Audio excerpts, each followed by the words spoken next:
So basically, what I'm doing right now is I have the wheel off and the camber bolt and then the bottom bolt off. I'm actually slotting my struts because like I showed you guys earlier, my rears are at -2, which is perfect. I love them. These are not, and I have the camber plate maxed out up here. The camber plate's maxed, and then this camber bolt up here was pushed to where they would go in and give me more camber, but obviously it wasn't enough, so I'm soldering my struts right now. I got this hole pretty good. Here's my camber bolt. I got this hole pretty good, so it's, it's better. I think I think that'll be enough to give me the 0.2 that I need. I just need to do this side more because I have a lot of room on this side, but not a lot on this side, so I need to do this more that way. And then we'll put this back on, and then I have to go do the other side. But yeah, I got where are they? They're in my pocket. I got my AirPods in I don't blow my eardrums out, even though I'm just using this tiny drill and probably a drill that I shouldn't be using, but it's working. So because I have these step-up bits, these two step-up bits right here, and then this grinder stone that didn't do anything. So, but this is working. I actually was using this earlier and it wasn't working. So yeah, but that's what I'm doing right now. And just so y'all know, I do have sunglasses on. Safety first, guys. I'm literally not safe like at all 90% of the time, so I don't know what I'm talking about.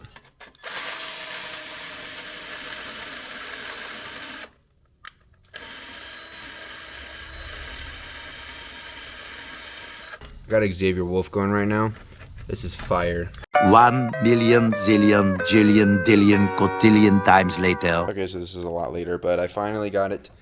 The hole is farther back that way. This is on. I torqued them all down and everything. I'm gonna clean up this mess with a broom, put the wheel back on, and then hopefully it's better. But yeah, I made a mess, and I've been sitting here for 2 hours. So hopefully the other side doesn't take that long.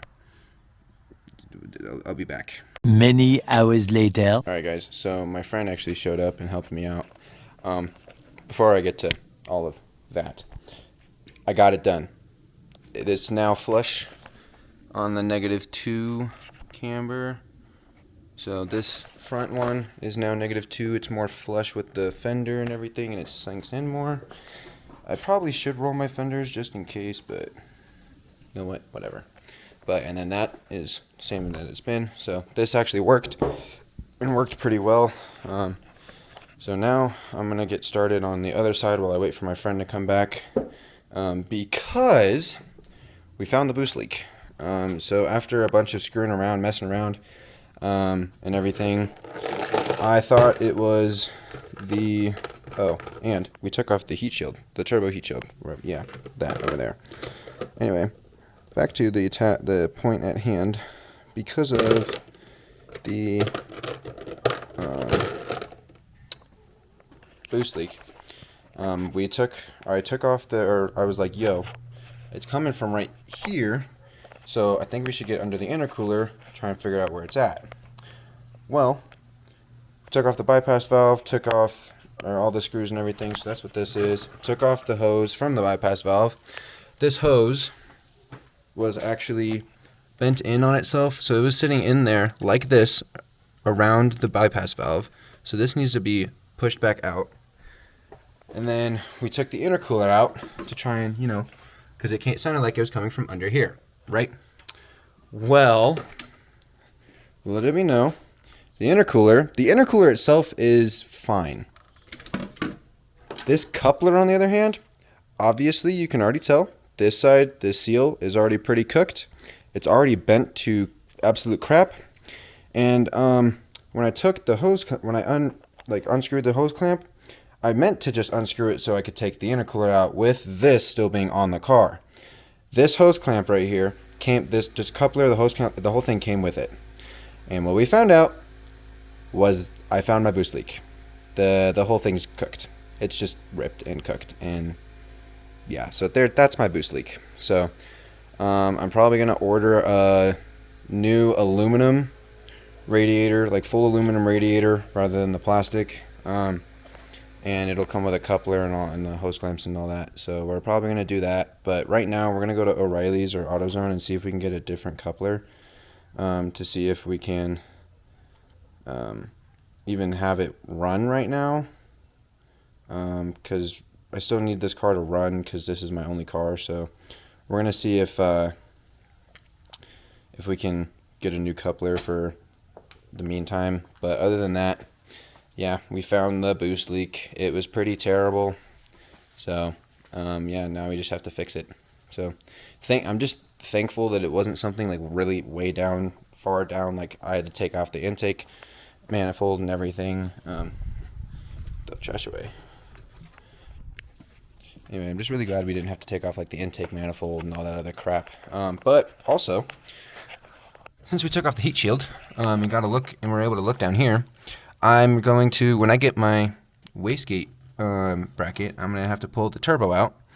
This is a TD04L turbo. This is stock on the 2008s, but I'm going to have to get a boost controller, which will end up replacing these lines. It will replace these lines, I believe. And then my up pipe is down there somewhere. You can see it kind of like right down there where all these three bolts connect right here. These ones. That's my up pipe. So we're gonna have to, yeah, do some stuff with that. But eventually we'll have to pull. I'm gonna probably have to pull the whole thing out, especially so I can do the boost controller, the wastegate bracket, all that stuff, and then get the wastegate in there. I'll probably call off a weekend from work and do that, but I'll probably have a couple of my buddies come over and help me with that. But yeah, that is the plan for the next upcoming videos. Is probably going to be, next one will be an exhaust. After that, the next thing should be the wastegate or the intercooler. But yeah, so we found the boost leak. All right, we have Matt. He spawned in, and then let's show you guys the pimp. And then we have the pimp, L Pimp. This is Matt's 240. It's pretty cool. It's orange and shit, and it's got buckets and all that other stuff. It's pretty cool. KA, but it's still fun. He drifts this shit a lot. Dual cam now, you already know. Exactly. Welded diff and everything. Anyway, so basically, I slotted the struts. This side too. They're good now. They're flush and even. But now we have to address this issue. So basically, we're going to fab our own coupler, and it's gonna suck. Indeed, it's gonna suck ass. Yeah. But So we'll be back. 1 hour later. All right. So it's pitch black now, but basically, I've been working on this car since 10:30 this morning. It is now 10:40 at night, but fitment is dialed. All four corners are -2 camber. It's slammed. It fits. It's perfect. I love it. It's just great. Like, I couldn't have done anything better, to be honest. Slotting the struts took forever, especially on the first side, because it took me 2 hours to do the first side and then like another couple hours to do this other side. Granted, in between I had to like, take breaks, a couple breaks in between on this side and do a bunch of other stuff. But then the hose or the boost leak is fixed. The coupler that goes from the throttle body to the intercooler. We actually the seals were actually super bad. I have a clip on my Instagram, which I will show here. You know, I think I might have found the boost leak, guys. What the heck? Is this electrical tape, like, sealing this? Or, oh my No, God. that's the Did you loosen this? no, that came off. That just straight up came off. Yeah, That just straight up came off. That's your I boost think leak right I think I found my boost leak. You know, I think we might have found my boost leak. Just like we might have found my boost leak. And then so we actually ended up ripping the seals off. We ended up going to O'Reilly's to buy I bought a new plastic coupler and then another a plastic tube, and then some actual rubber, like an actual rubber coupler with the hose clamps. We ended up actually not using either of them, but I can't return the coupler because we cut it in half because that was our idea. We were going to cut the whole thing up and like fab our own, but we actually ended up reusing the old coupler without the seals, and we just cranked the clamps, the hose clamps, tight, like super tight on there. So they're on there, they're good.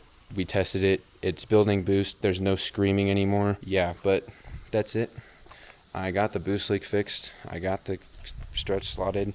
It looks so much better now and performs better. I just need to make sure that it performs the same that it did when it's warm, because we did a cold test because it was sitting for like all day while I was working on it. But yeah, now it needs washed, and then next thing is the exhaust. Hope you guys enjoyed, and I will see y'all in the next one.